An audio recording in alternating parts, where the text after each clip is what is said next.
Okay, Andrew. First thing I would love for you to do, could you tell me your name, and then your title, both with as a tour operator and for the Yeah. hospitality association. You ready? Yes.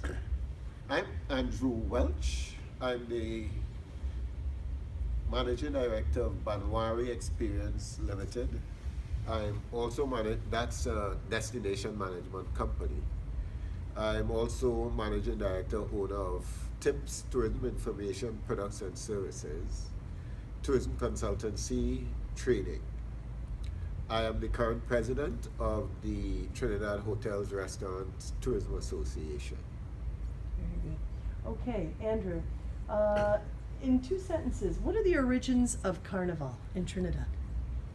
You can take the origins of Trinidad Carnival all the way back to the cradle of humanity, because all the elements that left Africa, went east, west, north, south, came right back to Trinidad as a result of colonialism and pre-Columbian travel between Africa and Central and South America. So when you look at the carnival characters, for instance, they all reflect things that you get in Greece, in Africa, in China, India, all around. All right. Is Carnival something that tourists can comfortably and feel safe enjoying?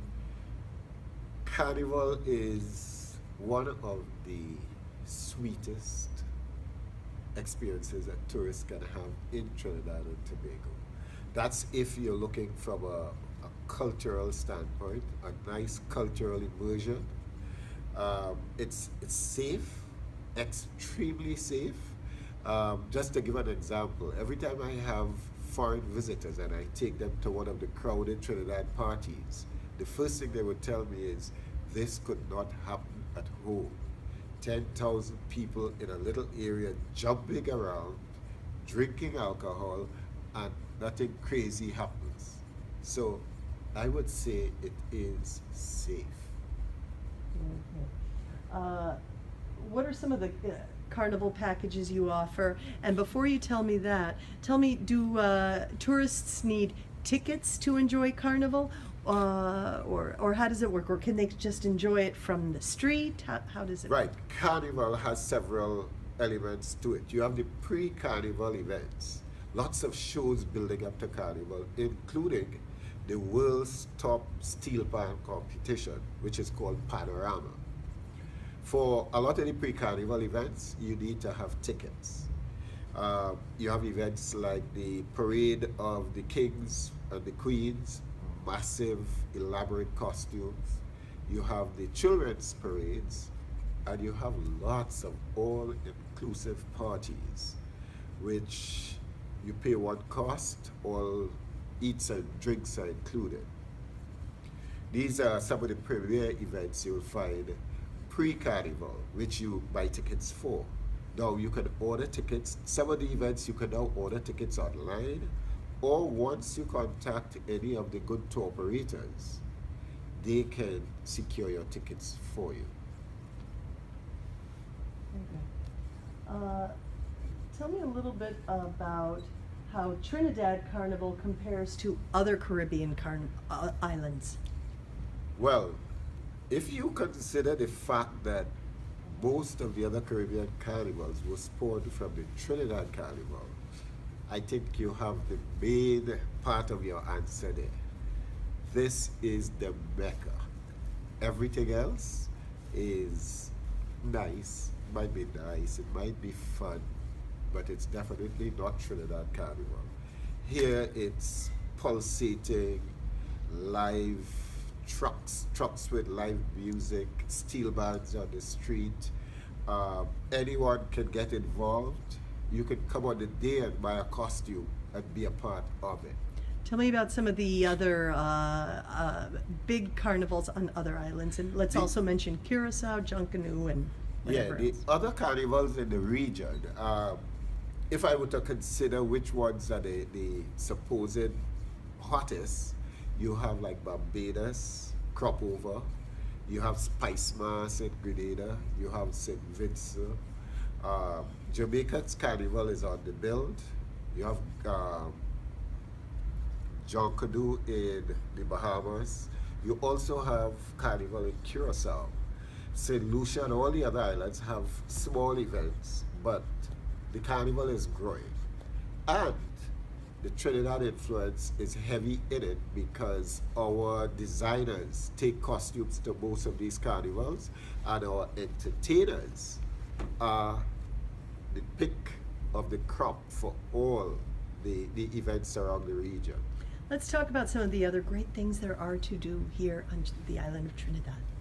Trinidad and Tobago are among the experiences are among the most diverse you'll find in the region. I think if you were to add all the other islands' offerings, you would find it in Trinidad. Trinidad and Tobago, we are not big on beaches. We have a few very nice beaches, so we have that element. You have the eco flora and fauna. We have a very diverse cultural mix, a lot more diverse than most of the rest of the region. Uh, as a result of the cultural mix, you have diversity in cuisine. The Trinidad and Tobago cuisine it's undescribable. I wouldn't even try to describe it to you. I would suggest you take a taste. You have to come to Trinidad to know what the cuisine is about.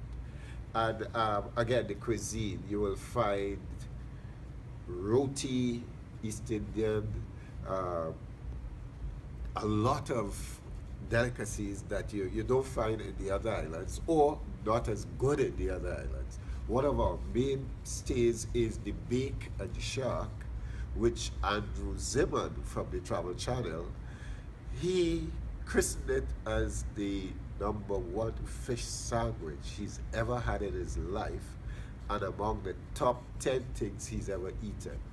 So it's all here. Trinidad and Tobago is one of the best packages in the world. Let's talk about the steel drum or the pan.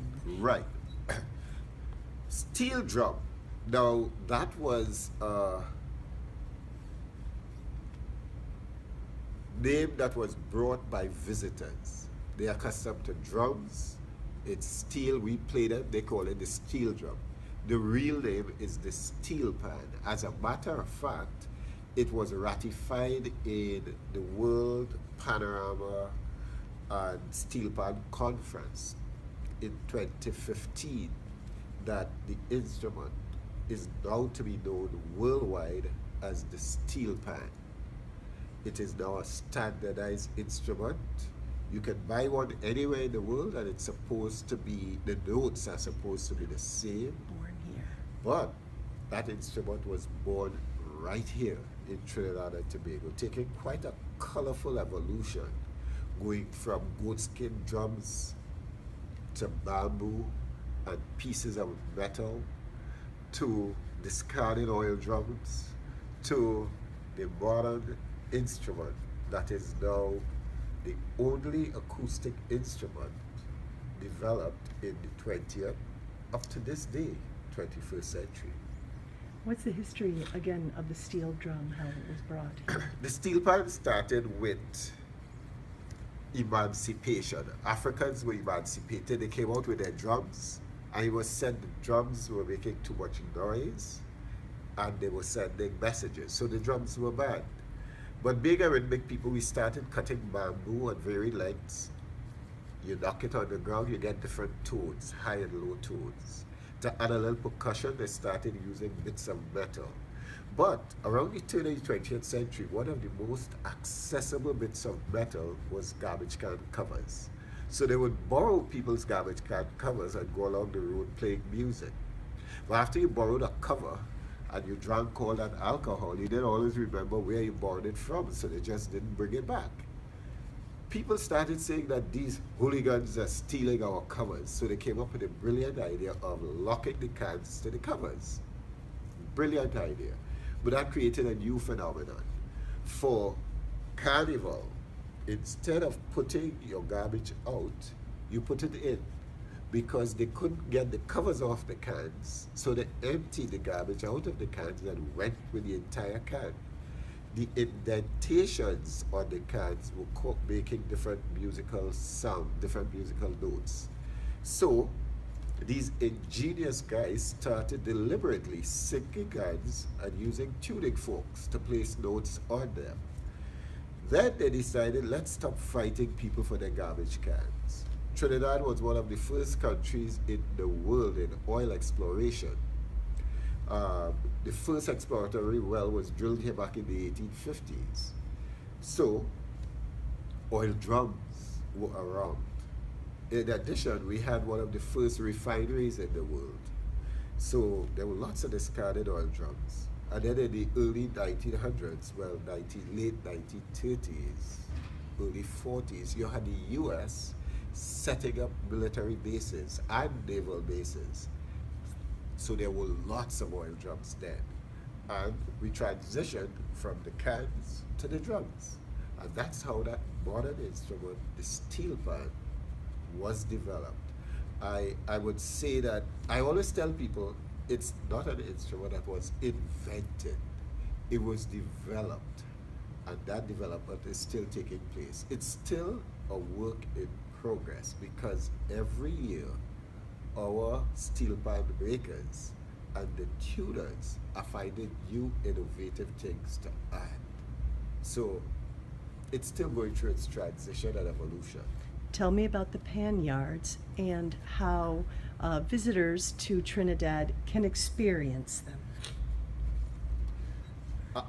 Throughout the year, steel bands practice. In the old days, there was a lull between Carnival and Easter because we were a very religious Roman Catholic Anglican society. So during Lent, you couldn't go play that instrument. But we've overed that. We're still very Christian society. However, the instrument is now played year-round. Visitors, especially between Monday to Thursday, can always find a steel band practicing in their pan yards. They call the home of the steel band a pan yard.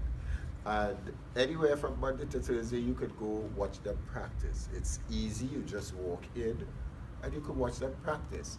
One of the things I encourage my visitors to do is leave some sort of little gratuity, because what we get when we go to one of these free sessions, you couldn't pay for it. It is, again, it's difficult to describe Trinidad and Tobago. And this is the sort of thing for visitors could find out about the pan yards and which ones are performing on which nights from their hotel concierge, do you think? You will get it from hotel concierge. You will also get it from the many tour operators. There is a tour operator association in Trinidad and Tobago. Actually, I'm a member of that association. And most of the members are involved in cultural experiences. So that would be easy information to access.